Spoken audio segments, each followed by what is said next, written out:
He's cash money when it comes to big games. Arsenal fans have been calling him Juan Percy. So that's... Baker, I'm going to give this one to you because that might be dead in the water if you pardon the pun. So. Told you I was right. Welcome to Weekend Wager, where every Friday afternoon we use in-depth stats and razor-sharp analysis to unearth the best value bets from the sporting weekend.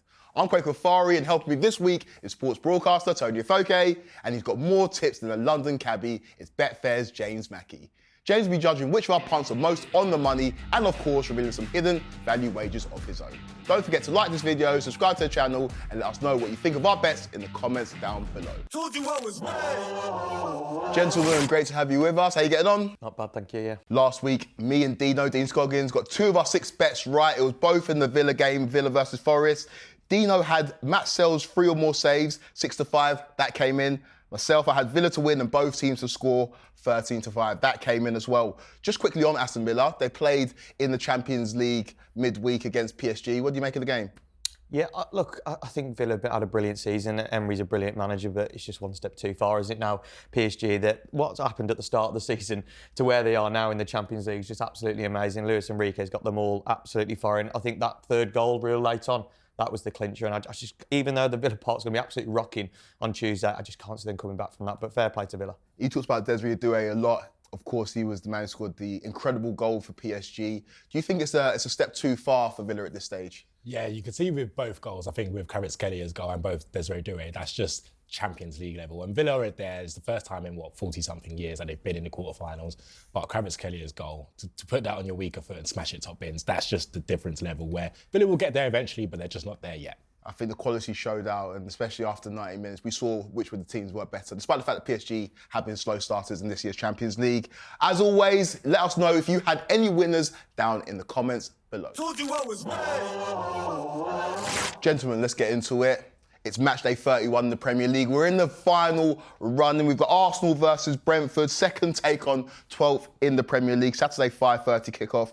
Arsenal, obviously, off the back of that incredible historic win in the Champions League against Real Madrid. 3-0 at the Emirates. It was absolutely rocking. Form in the league's kind of tailed off, but they haven't really got as much to play for in that competition. Last time out in the Premier League, a 1-1 draw against Everton. Brentford drew 0-0 with my boys Chelsea at home. Again, a nothing game. Chelsea were probably lucky to leave Brentford Stadium with a point in that one. Tony, I'll throw to you in this. What you got for us?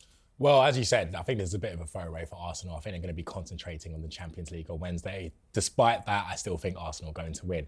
I'm going for both teams to score, Arsenal to win, and Mikel Merino to score. The reason I'm doing this is because he's got 6 in his last 10. Arsenal fans have been calling him Juan Percy, so that's for them. But I honestly think Arsenal are good enough to go and win. I feel like despite the they might rotate. I feel like they should rotate. They've got to focus on the Champions League on the Wednesday. But Mikel Merino, 6 in his last 10, as I said. I think he could score. I think Arsenal win. And I think Brentford are good enough to score at the Emirates. If you're Mikel Arteta, do you fully rotate your side for the game on the weekend? I feel like you should, but unfortunately, I don't think he will, because I just feel like it will just create a narrative that, Brentford are not good enough. I feel like Arsenal were good enough to rotate a couple players, maybe Saka, maybe Odegaard might not play, maybe Saka just 45 minutes just to get the legs running, but I doubt he's going to rotate 11 players. So what are the odds for that one? It's 6-1. Nice. Decent. I've not taken in rotation when I've made my pick. I've gone Saka to score or assist. And this is a little cheeky bet builder. And Saka to be fouled 2 more times. As a double, that's a shade over 2-1. And again, you talked about the rotation. I understand that. But Saka's a player that also needs to get minutes in his legs. He's a player that is very, very durable. Despite the fact he got injured earlier this season, he hasn't missed a lot of time historically for Arsenal. And anything good that comes from Arsenal comes from Bukayo Saka. He's got 15 goal involvements in his last 17 London derbies. Of course, this is a London derby against Brentford. And he's been involved in 12 goals in his last 11 home games for Arsenal. So he's cash money when it comes to big games. I think Bukayo Saka will come to the fore. So James, we've got Arsenal to win, both teams to score, and Mikel Merino to get on the score sheet, 6-1. I've got a little bet builder going, Saka to score or assist, and Saka to be fouled 2 or more times. That comes in, like I say, a shade over 2-1. Which bet do you like most? And you've got some hidden value for us there. Yeah, look, they're both really nice bets. I'm just going to side with Tony. Look, it's a few things. Price, 6-1, bigger price than the shade over 2-1. And I do think there will be rotation. We saw him come off injured, Trossard come on, didn't we? And I just think he'll be saved because everything's all about the Champions League for Arsenal now. So Tony, I'll give round one to you. For myself here, I've took into the account that there is going to be rotation, and it's focusing on two players, actually, one for Brentford, one for Arsenal. So Trossard's the first one, part of the bet builder. And it's for him to have 3 or more shots in the game. The thing with Trossard is he's had 3 or more shots in 4 of his last 5 Premier League outings for Arsenal, having 19 in total. That's an average of 3.8 per 90 minutes, which is absolutely cracking record. Look, all the eggs from Arsenal are in the Champions League basket now. Liverpool 11 points ahead, and you'd like to think Liverpool go on to win the league. And with Saka coming off, I think he'll start on that left-hand side. He can be rotated across the 3. So I think Trossard's a runner there. And just as a double, this is 4-1, this double, and it's looking at Johan Visser. Absolutely the same bet to have 3 or more shots in the game. And he's following a similar line of thinking, really, because if you look, he's had 3+ shots in 10 of his last 12 Premier League appearances. He's had 3 shots and scored at the Emirates last season. So all the stats are there for him. I think Mbeumo, Schade and Visser, they've all been brilliant this season, but Visser's the man to follow. And like I said, that bet builder double is 4-1, and I think that's a lovely price. I don't hate that. Brentford's front men are dangerous in Mbeumo, but especially Visser as well. In big games, they tend to show up. So I quite like it, James. I do like it more than Tony's bet anyway. As always, if you're having a bet this weekend, please play responsibly and take time to think. Visit begambleaware.org. Told you I was right. Gentlemen, into our second game of the weekend. Newcastle versus Manchester United. 5th take on 13th, remarkably.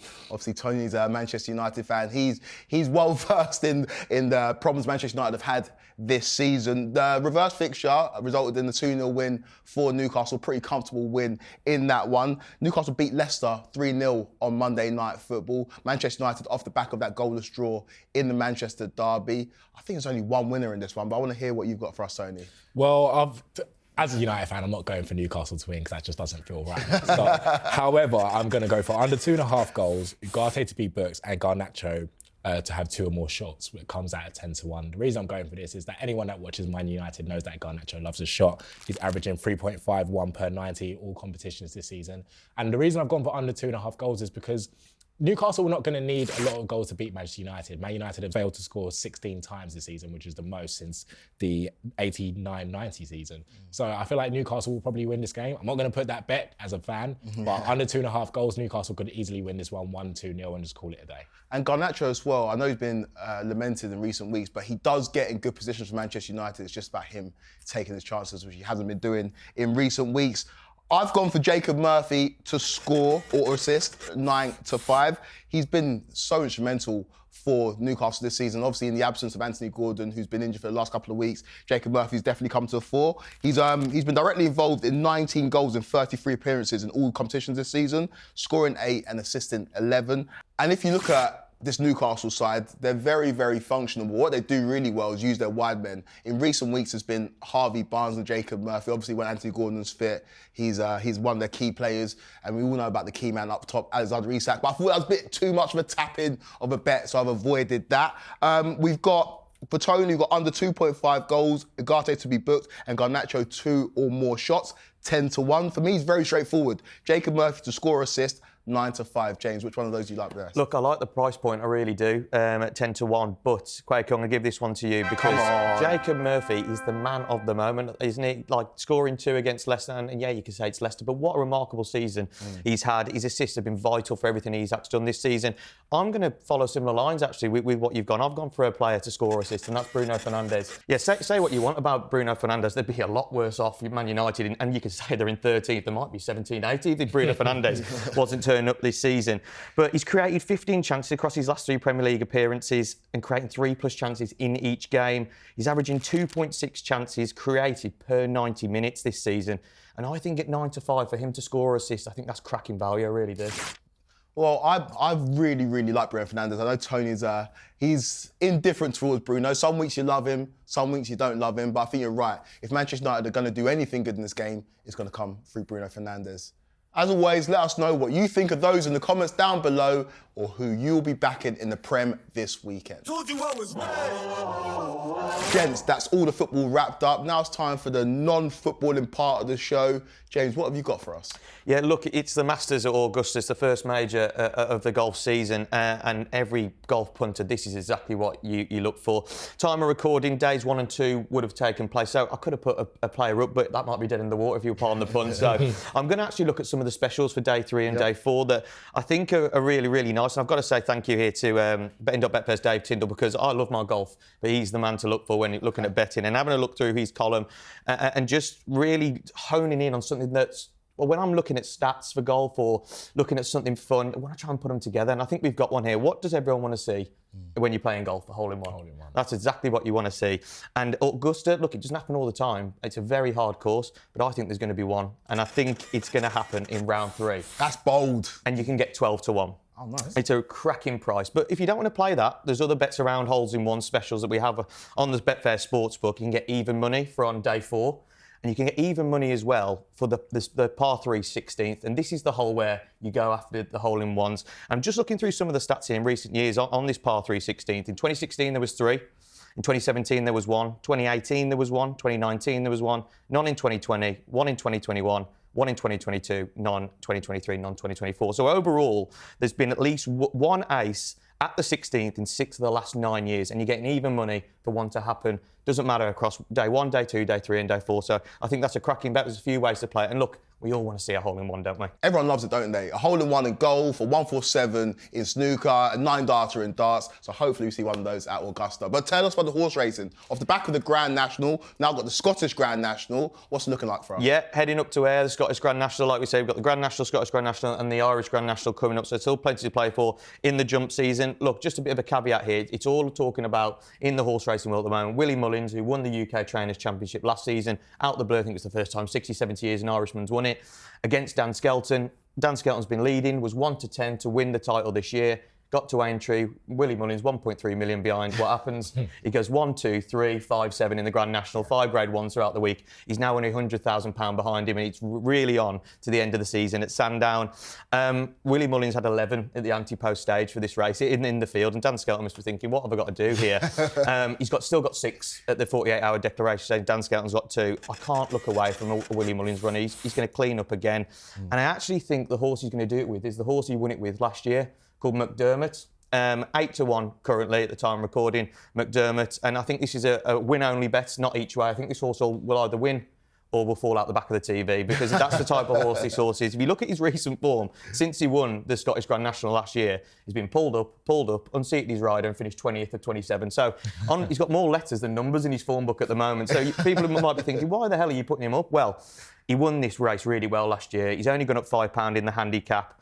And I just think back at Ayr, where he knows he's won there last time, he knows the ground, he knows the fences, only £5 higher. I think he's going to see back to his best. Bit of sun on his back. Some horses come alive in the spring, some horses don't like the winter, and this is a horse definitely for the spring. So like I said, 8 to 1, you're getting a price to find out whether he's truly gone at the game or he's going to come back to his best at a track he loves. Told you I was right. James, that all sounds very, very exciting. But that's it for this week's episode of Weekend Wager. Make sure you give this video a like. Let us know what you think of our bets in the comments down below. And subscribe to Sun Sport's YouTube channel to make sure you never miss an episode. Follow Sun Sport and Sun Football on socials for all your latest clips and news. And we'll see you back here next week. As always, if you're having a bet this weekend, please play responsibly and take time to think. Visit begambleaware.org.